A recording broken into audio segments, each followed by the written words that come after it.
ಸ್ನೇಹಿತರೆ ಅಸ್ತಮಾ ಇದ್ದು ನಾವೇನ್ ಇನ್ನೆಲ್ಲರೂ ತಗೊಳ್ತೀವ ಇನ್ನೆಲ್ಲರೂ ತಗೊಳ್ತಾ ಇದ್ರೆ ನಮ್ಗೆ ಅಸ್ತಮಾಗೆ ಆ ಟೈಮಿಗೆ ಕಮ್ಮಿ ಆಗ್ಬೋದು. ಬಟ್ ನಮ್ಮ ದೇಹದಲ್ಲಿರ್ತಕ್ಕಂಥ ಬೋನ್ಸ್ ಮತ್ತೆ ಜಾಯಿಂಟ್ಸ್ ವೀಕ್ ಆಗುತ್ತೆ. ಯಾಕಂದ್ರೆ ಮತ್ತೆ ಇಮ್ಡಿ ವೀಕ್ ಆಗುತ್ತೆ, ಮಂಡಿ ವೀಕ್ ಆಗುತ್ತೆ, ಮತ್ತೆ ಸೊಂಟದಲ್ಲಿರ್ತಕ್ಕಂಥ ಬೋನ್ ವೀಕ್ ಆಗುತ್ತೆ. ಸೊ ಹಿಂಗಾಗುವಾಗ ಇಮ್ಯುನಿಟಿ ಕಮ್ಮಿ ಆಗ್ಬಿಟ್ಟು ಬೇರೆ ಎಲ್ಲ ಆಗುತ್ತೆ. ನಮ್ಮ ಹತ್ರ ಒಂದು ವಾಸಂತಿ ಅಂತ ಫೋರಕಾಟ್ ಅಂತ ಒಂದು ಇನ್ನರ್ ಯೂಸ್ ಮಾಡ್ತಾ ಇದ್ರು. ಸೊ ಅದು ಎಮರ್ಜೆನ್ಸಿ ಯೂಸ್ ಮಾಡೋದು ಓಕೆ. ಬಟ್ ಮುಂಚೆ ಎಷ್ಟು ವರ್ಷದಿಂದ ಯೂಸ್ ಮಾಡಿದ್ರ ಅದನ್ನ? ನಾವೀಗೊಂದು 4-5 ವರ್ಷದಿಂದ ಯೂಸ್ ಮಾಡಿದ್ರ. ಸೊ ನನ್ನ ಹತ್ರ ಟ್ರೀಟ್ಮೆಂಟ್ ಸ್ಟಾರ್ಟ್ ಮಾಡ್ಬಿಟ್ಟು ಅವರು ಆಲ್ಮೋಸ್ಟ್ 1.5 year ಆಯ್ತು. ಸೊ ಇವಾಗ ಫೋರಕಾಟ್ ನಿಲ್ಸಿ ಎಷ್ಟು ದಿನ? ಫೋರಕಾಟ್ ನಿಲ್ಸಿ 1 ವರ್ಷನೇ ಆಯ್ತು. ಈಗ 1 ವರ್ಷ ಆಯ್ತು. ಯಾವ ಇನ್ನೆಲ್ಲರೂ ಇಲ್ಲ ನಿಮ್ಮ ಹತ್ರ ಇದು ಸಮೃದ್ಧಿ ಇದೆಲ್ಲ ತಗೊಂಡ್ಮೇಲೆ ನಿಲ್ಸಿ. ಕರೆಕ್ಟ್. ಸೊ ಹಂಗಾಗಿ ನಾವೇನ್ ಮಾಡಿದ್ವಿ ಇವಾಗ ಕಂಪ್ಲೀಟ್ ಆಗಿ ಇನ್ನೆಲ್ಲ ಸ್ಟಾಪ್ ಮಾಡಿಸಿದ್ವಿ.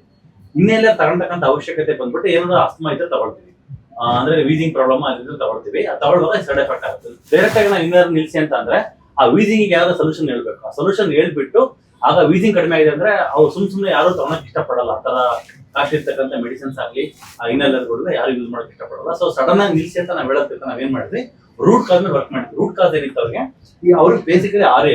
ಹಂಗಾಗಿ ಗಟ್ ಇನ್ಫ್ಲಮೇಷನ್ ತುಂಬಾ ಇತ್ತು. ಗಟ್ ಇನ್ಫ್ಲಮೇಷನ್ ಕರೆಕ್ಷನ್ ಮಾಡೋದಕ್ಕೆ ಗಟ್ ಇನ್ಫ್ಲಮೇಷನ್ ಇರುವಾಗ ಅಲರ್ಜಿಕ್ ಇರ್ತಾರೆ ಅವರು.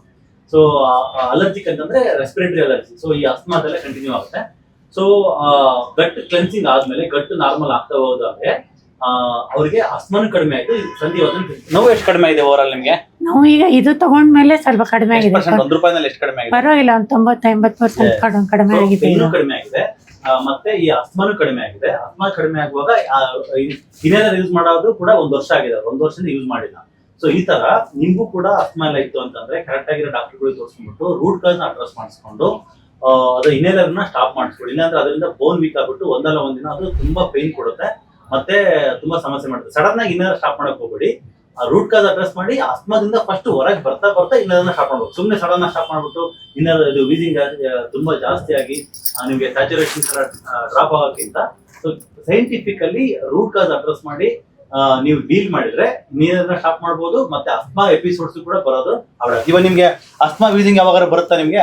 ಇಲ್ಲ, ಬಂದಿಲ್ಲ. ಬಂದೇ ಇಲ್ಲ. ಎಷ್ಟು ದಿನ? ಆಲ್ಮೋಸ್ಟ್ 1 ವರ್ಷ ಸಾಮಾನ್ಯ ಒಂದು 9-10 ತಿಂಗಳಿಂದ ಬಂದೇ ಇಲ್ಲ. ಅವಾಗಿಂದ ಅಸ್ತಮಾ ನಿಮ್ಗೆ ಬಂದಿಲ್ಲ, ವೀಸಿಂಗ್ ಬಂದೇ ಇಲ್ಲ. ಸೊ ಇದು ಮಳೆ ಬಂದ್ರು ಕೂಡ ಬಂದಿಲ್ಲ. ಮಳೆ ಬಂದ್ರು ಅಥವಾ ಚಳಿ ಶೀತ ಮೊನ್ನೆ ಡಿಸೆಂಬರ್ ಅಲ್ಲಿ ಯಾವಾಗಲೂ ಬಂದಿಲ್ಲ.